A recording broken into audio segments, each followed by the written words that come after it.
अब हम शुरू करने जा रहे हैं कक्षा 10वीं के बुक से अध्याय 11 को। अध्याय 11 में है ज्यामितीय आकृतियों में समरूपता। तो ये ज्यामितीय आकृतियों में समरूपता क्या है, तो हम सबसे पहले जानेंगे कि समरूपता के बारे में। इस अध्याय से 1 नंबर के प्रश्न आते हैं, इसीलिए छोटे छोटे जो बेसिक है ना उसको भी जान लेते हैं। जब 1 नंबर का प्रश्न आएगा तो उसे हल करने के लिए अगर हम बेसिक जानते हैं तो आसानी से आप हल कर सकते हो। तो चलो शुरू करते हैं। सबसे पहले हम ये जानेंगे कि समरूपता क्या होता है। तो यहाँ पे देखो, समरूपता की मैं परिभाषा यहाँ पे लिखा हुआ हूँ। क्या लिखा हुआ है? समरूपता। समरूपता का जो परिभाषा है वो है, यदि दो ज्यामितीय वस्तुओं का आकार समान हो उन्हें समरूपता कहा जाता है। ठीक, समझ में आया? क्या कह रहा है? यदि दो ज्यामितीय वस्तुओं का आकार समान हो उन्हें समरूपता कहा जाता है। ये आपको समझ में नहीं आया होगा, तो चलो चित्र में मैं आपको अब समझाता हूँ। तो यहाँ पे देखो, आपको 2 चित्र दिखाई दे रहा है। ये पहला चित्र है, ये दूसरा चित्र है। ये जो चित्र है ये छोटा है, ये बड़ा है, लेकिन दोनों की आकृति सेम है। समझ में आ रहा है क्या कहना चाह रहा हूँ मैं? कि यहाँ पे जो 2 चित्र है, ये छोटा है और ये बड़ा है। ठीक है, ये छोटा चित्र है, ये बड़ा चित्र है, और इन दोनों की आकृति सेम है। कैसे पता चलेगा कि सेम है? तो यहाँ पे देखो, मैंने पहले ही मार्क कर दिया है। यहाँ पे ये ए बिंदु है, बी बिंदु है, सी बिंदु, ए बी सी। अब हम ए बिंदु को देखते हैं। तो ए बिंदु देखो, ए बिंदु जैसा है वह उतना ही कोण, मतलब जितना ए बिंदु का कोण है उतना ही कोण यहाँ के बड़े वाले जो त्रिभुज है उसका कोण, उसका भी कोण क्या है? उतना ही है। कितना? जितना इसका है उतना ही इसका भी है। ठीक है, तो देखो दोनों सेम है। इसी तरह से देखो बी बिंदु को देखते हैं। तो बी बिंदु में देखो, यहाँ पे मैंने मार्क कर दिया है, इसको वैसे ही मार्क किया जैसा ये भी मार्क है। तो इसका मतलब क्या है? जितना बी बिंदु का कोण है उतना ही बड़े वाले जो कोण है, बड़े वाले जो त्रिभुज है उसके बी बिंदु का कोण भी है। अब देखो सी बिंदु को देखो, तो ये छोटा वाला त्रिभुज है, ये बड़ा वाला त्रिभुज है। छोटे वाले त्रिभुज में ये जो सी बिंदु है, जितना कोण इस सी बिंदु का है उतना ही कोण इसका भी है। जैसे कि एग्जाम्पल में हम आ जाते हैं, तभी आपको समझ में आएगा।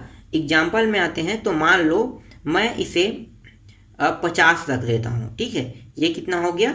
50 हो गया, और इसको मैं रख लेता हूँ, यहाँ के मान को 80 रख लेता हूँ। ठीक, ये 50, ये 80। इसी तरह से ये भी क्या होगा? 50 अंश होगा और ये 80 होगा। क्यों? क्योंकि ये दोनों सेम कोण है। ए जो बिंदु है इसका कोण और ये वाला ए बिंदु का कोण सेम रहेगा। ये बी बिंदु है तो बी बिंदु का कोण और यहाँ भी बी बिंदु का कोण क्या रहेगा?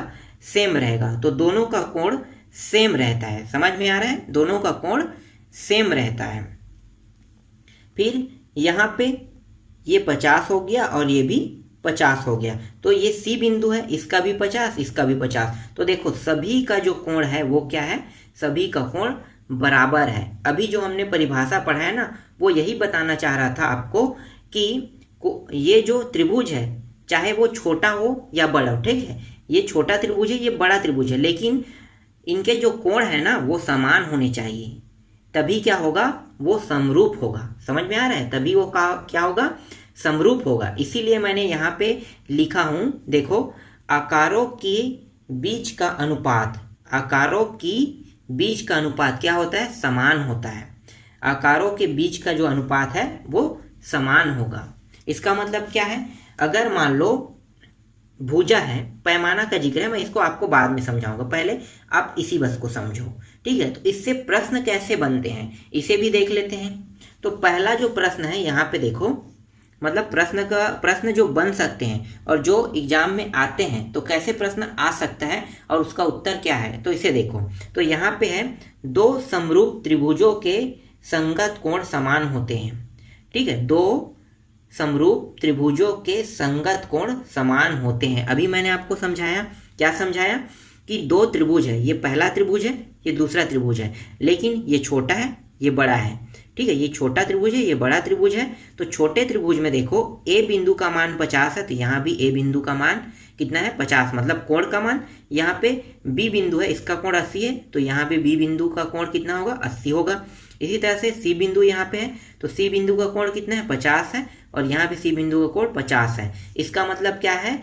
कि ये जो पहला पॉइंट है ये कह रहा है कि त्रिभुजों के संगत कोण समान होते हैं। समझ में आ गया?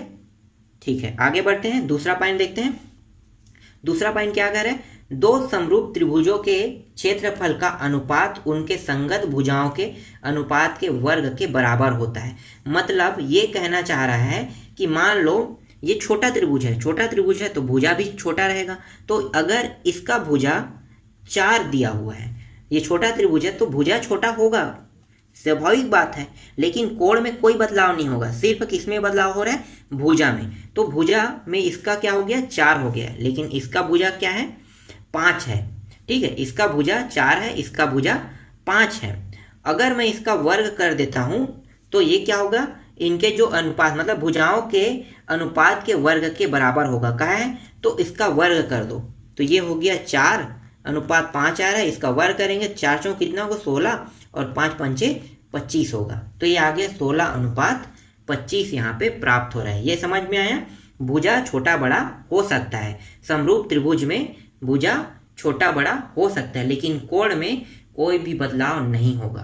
कोण में जितने अंश का कोण ए बिंदु होगा उतना ही ये वाला ए होगा, जितने अंश का कोण बी बिंदु होगा उतने अंश का कोण बी ए वाला बी होगा, जितने अंश का कोण सी बिंदु का होगा उतने ही अंश का कोण यहाँ के सी बिंदु का होगा। समझ में आया पॉइंट? चलो आगे बढ़ते हैं, एक और पॉइंट है यहाँ पे, तीसरा टॉपिक है, उसको भी देख लेते हैं। दो समरूप त्रिभुजों के संगत ऊंचाइयों का अनुपात उनकी संगत भुजाओं के अनुपात के बराबर होता है। इसका मतलब क्या है? अगर मान लो ऊंचाई का जिक्र किया है तो ऊंचाई किसे हम कहते हैं? यहाँ से देखो, मैं यहाँ से एक छोटा सा रेखा ले लेता हूँ, ठीक है, यहाँ पे, और इसकी ऊंचाई क्या है? ये हो गया इसकी ऊंचाई। तो दोनों की जो ऊंचाई है, ठीक है, ये तो छोटा त्रिभुज है, तो छोटा त्रिभुज है तो इसकी ऊंचाई कम रहेगा, बड़ा त्रिभुज है तो इसकी ऊंचाई अधिक होगा। अगर मान लो इसकी ऊंचाई 3 है और इसकी ऊंचाई 4 है, ठीक है, इसकी ऊंचाई 3, इसकी ऊंचाई 4 है, तो दोनों क्या हो गए? दोनों के अनुपात 3 अनुपात 4 होगा, और ये 3 अनुपात 4 दोनों के दोनों बराबर होंगे। कैसे? ये जो बड़ा है ना, ये क्या है? ये ओरिजिनल आकृति है। बड़ा का मतलब क्या है? ओरिजिनल आकृति मान लो। और ये वाला आकृति क्या है? ये वाली जो आकृति है ये ड्राइंग शीट में बना हुआ आकृति है। मतलब बहुत बड़े आकृति को अगर हमें पेपर में ड्रॉ करना होता है तो हम उतनी बड़े पेपर नहीं ला सकते जितनी बड़ी उसकी आकृति होता है। तो हम क्या करते हैं? पैमाना मानते हैं। तो यहाँ पे समझो, हमने यहाँ पे पैमाना माना है, पैमाना माना है तो 3 सेंटीमीटर, ठीक है, यहाँ पे है जो 4 सेंटीमीटर है, ये ओरिजिनल ऊंचाई है। इस 4 सेंटीमीटर अगर मैं इसको 4 मानता हूँ पैमाना, तो ओरिजिनल आकृति 4 है, तो ये क्या है? ओरिजिनल आकृति 4 है, तो हम पैमाना में से 3 मान रहे हैं। यही चीज ये प्रश्न बताना चाहता है हमें। आगे जब हम प्रश्नावली के प्रश्न हल करेंगे तो मैं आपको ये बहुत ही बारीकी से और बताऊंगा, और उस प्रश्न में आपको ये समझ में आ जाएगा। ये पॉइंट समझ में आया? थोड़ा बहुत तो आया होगा, ज़्यादा अगर ये पॉइंट समझ में नहीं आया होगा तो थोड़ा बहुत आपको ये नॉलेज हो गया होगा। चलो और कुछ देख लेते हैं हम लोग इस प्रश्न में। यहाँ पे देखो, यहाँ पे समरूपता प्रमेय है। समरूपता प्रमेय के बारे में मैं जो चित्र है उसको मैं आपको बाद में बताऊंगा, जब मैं उस प्रश्नावली को हल करूंगा तब मैं इसके बारे में डिटेल में बात करूंगा। अभी आप सिर्फ जान लो कि समरूपता प्रमेय क्या होता है। तो यहाँ पे देखो क्या लिखा है, पहले में भुजा कोण भुजा, भुजा कोण भुजा। तो भुजा को हम एस से दर्शाते हैं, यहाँ पे एस है, कोण को हम ए से दर्शाते हैं, यहाँ पे ए है, और फिर भुजा है उसको हम दर्शाते हैं ए से। ठीक, समझ में आ गया? इसीलिए ये क्या हो गया? भुजा कोण भुजा बन गया। यहाँ पे देखो दूसरा देखते हैं, कोण भुजा कोण आया है, तो कोण को हम ए से दर्शाते हैं, भुजा को एस से, कोण को ए से। फिर यहाँ पे देखो कोण कोण भुजा है, कोण कोण भुजा है, इसका मतलब क्या है? इसका मतलब है कि ए एस होगा। ठीक, ए को हम दर्शाते हैं कोण से, ए को हम दर्शाते हैं कोण से, और एस को हम भुजा से दर्शाते हैं। फिर यहाँ पे भुजा भुजा भुजा तीनों आया है, भुजा मतलब तीनों क्या रहेगा? एस रहेगा। फिर यहाँ पे देखो पांचवा है समकोण कर्ण भुजा, समकोण कर्ण भुजा। तो समकोण को हम आर से दर्शाते हैं, कर्ण को एस से, और भुजा को हम एस से दर्शाते हैं। ठीक, समझ में आ गया? तो समरूपता प्रमेय, इसका उपयोग जब हम आगे प्रश्नावली जो है उनमें हम इनका उपयोग करेंगे। तो चलो अब हम प्रश्नावली के प्रश्नों को देख लेते हैं।